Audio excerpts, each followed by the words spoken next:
Friends, अब धूप अच्छी निकलने लगी है और लगभग 8-10 दिन से निकल भी रही है।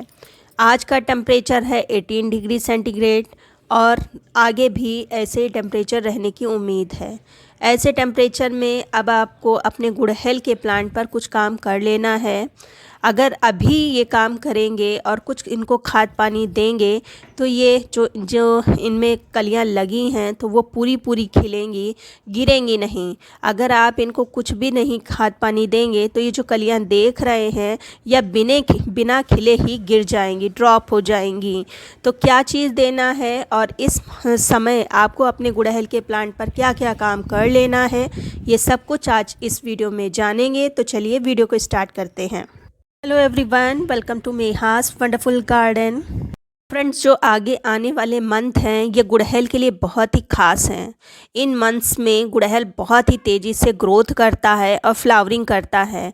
खासकर अप्रैल तक इसमें फ्लावरिंग बहुत अच्छी आपको दिखाई देगी और फिर मई जून में जब बहुत ज़्यादा गर्मी पड़ेगी तब ये थोड़ा सा फ्लावरिंग कम कर देगा। तो सबसे पहली बात है कि अगर आप सोच रहे हैं गुड़हल लगाने का, अपने गार्डन में लाने का, तो ये बेस्ट टाइम है। आप हाइब्रिड प्लांट भी ला सकते हैं, देसी प्लांट भी ला सकते हैं। देसी प्लांट में भी आगे आने वाले समय में बहुत अच्छी ग्रोथ होगी और उसमें फ्लावरिंग होगी। हाइब्रिड में तो होगी ही, लेकिन जब हाइब्रिड प्लांट आप लाएंगे तो वो लाल मिट्टी में लगा होगा, तो उसको रीपॉट करने में ध्यान रखिए।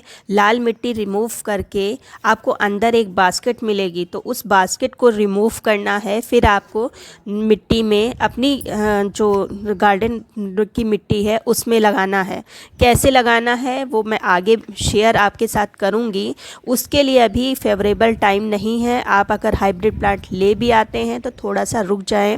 10 दिन के बाद जब टेम्परेचर और अच्छा होगा तब आप रिपोर्ट कर सकते हैं। अब बात कर लेते हैं, अगर आपके पास पुराना प्लांट है हिबिस्कस का, जैसे कि मेरे पास ये पुराना प्लांट है हिबिस्कस का, अच्छी ग्रोथ कर रहा है, लेकिन सर्दी के कारण नीचे की पत्तियां झड़ चुकी हैं। तो वो पत्तियों की टेंशन नहीं है, देख रहे हैं नीचे की पत्तियां येलो होके झड़ चुकी हैं। तो पत्तियों की टेंशन नहीं है, टेम्परेचर अच्छा होगा, पत्तियां दोबारा निकल आएंगी। लेकिन आप कलियां देखिए, कितनी ढेर सारी कलियां आ रही हैं। तो प्लांट पर डिपेंड करता है। मेरे इस प्लांट में सर्दियों में भी फ्लावरिंग हुई है और ये थोड़ा गर्मियों में मई जून में ये थोड़ा सा फ्लावरिंग कम कर देता है।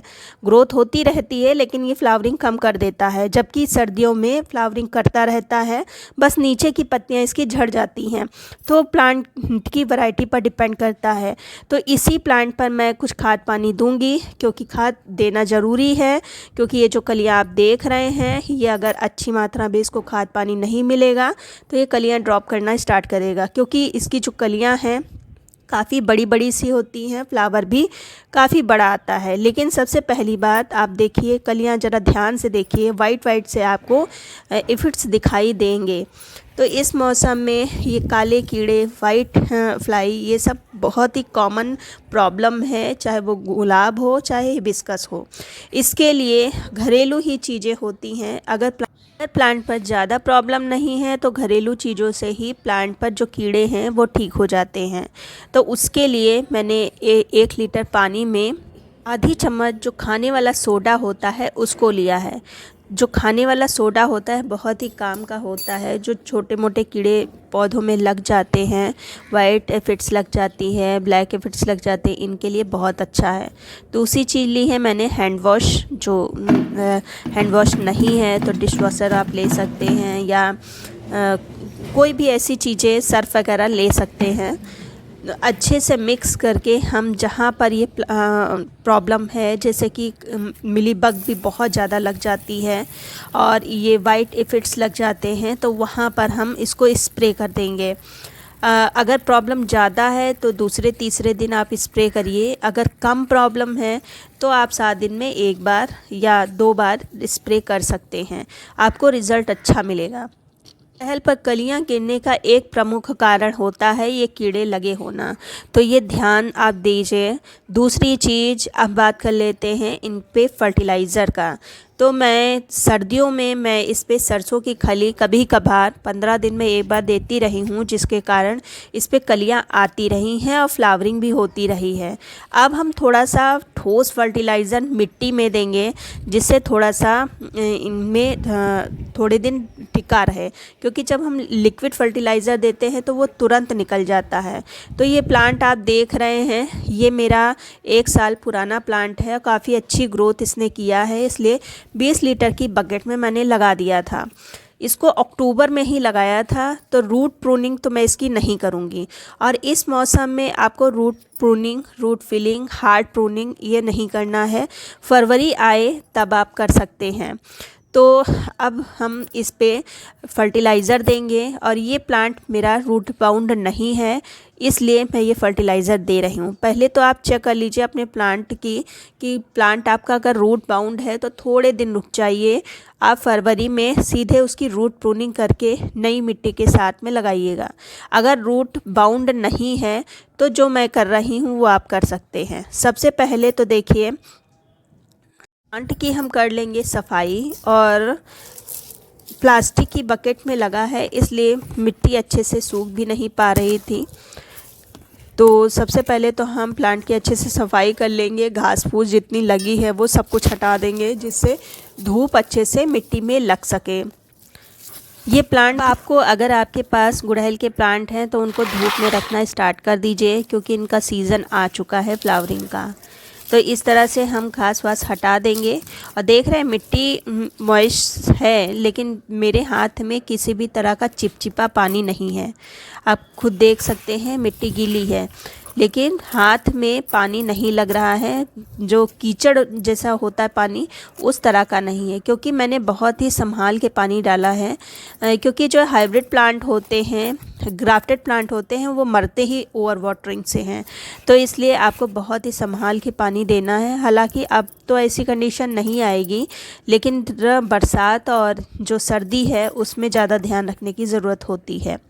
अब हम इस पे कौन सी फर्टिलाइज़र देंगे, तो 2-3 फर्टिलाइज़र हैं। सबसे पहले तो देखिए, मिट्टी गीली रहने के कारण इस पे फंगस लगने का डर रहता है, तो उसके लिए मैंने नीम की खली डाला है। नीम की खली नहीं है तो नीम की पत्तियों को खूब अच्छे से उबाल के उसका पानी यूज़ किया जा सकता है, या नीम की पत्तियों को सुखा के यूज़ किया जा सकता है। दूसरी चीज़ ली है नाइट्रोजन से भरपूर जो सरसों की खली है, उसको इस समय आप सरसों की खली का अप्लाई कर सकते हैं, क्योंकि सरसों की खली में नाइट्रोजन बहुत ही अच्छी मात्रा में पाया जाता है। इसकी जगह पर आप वर्मी कंपोस्ट या कोई भी कंपोस्ट यूज़ कर सकते हैं, लेकिन अभी जब है टाइम सरसों की खली यूज़ करने का, तब आप मेरे ख्याल से सरसों की खली का ही यूज़ करिए, अच्छा है। तीसरी चीज़ ली है, ये है कैल्शियम नाइट्रेट है।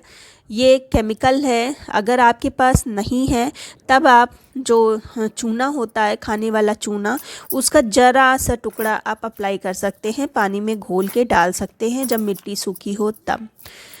तो मेरे पास ये कैल्शियम नाइट्रेट था, क्योंकि मुझे अक्सर गुलाब में काम आता है, तभी मैं इसको अप्लाई कर रही हूँ।